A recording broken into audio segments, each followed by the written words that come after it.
So guys, ngayon tuturuan ko kayo kung paano mag-install at mag-set up ng Tony. So punta lang tayo sa search engine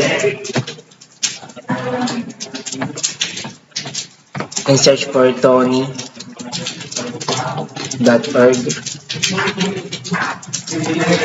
and kung gumagamit po kayo ng Mac, itong Mac yung pinutin nyo. At kung Linux user naman kayo, pinutin nyo yung Linux. So, Windows user ako. So, dito tayo sa Windows. And kung supported kayo ng 64-bit, ito yung piliin nyo, 64-bit.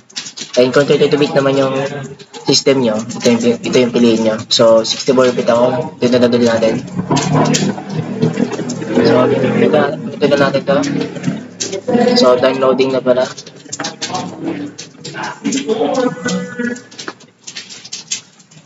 Wait lang natin guys.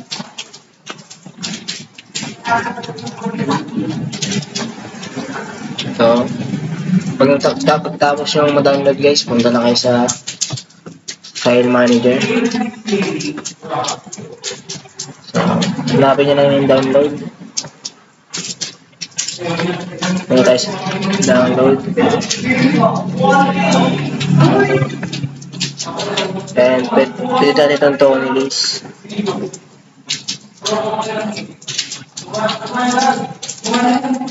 Pwede natin yung Tony install. So next lang natin. Next. Accept lang natin yan. Next lang. And nag-list up tayo doon. Next.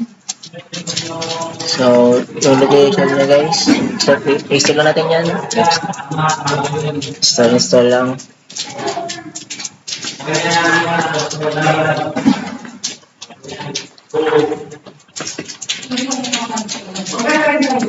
Hintayin lang natin guys.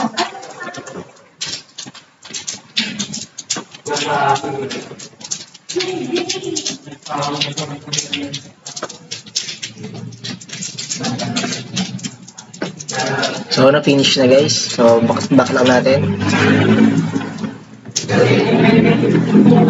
So ito yung Tony guys. So pwede natin yung Tony. Double tap lang natin yan. Ano? Yun, so meron na tayo. So ngayon natin guys,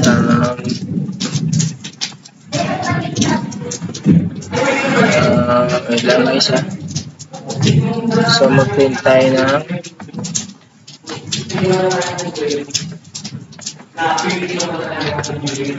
ng hello world.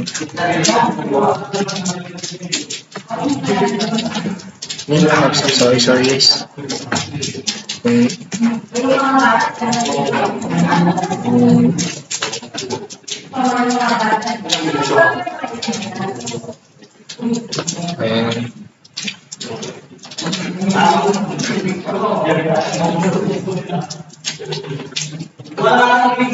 Tapos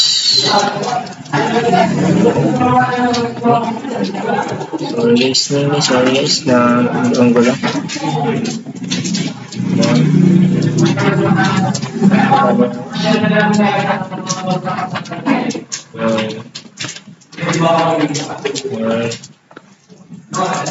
And saba, so print.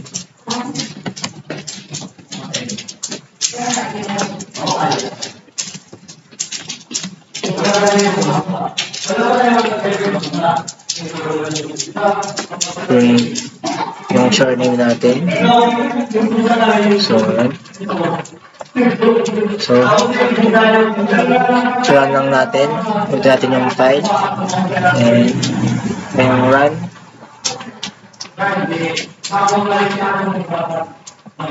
Pili natin yung run. And so yun, lumabas na yung ating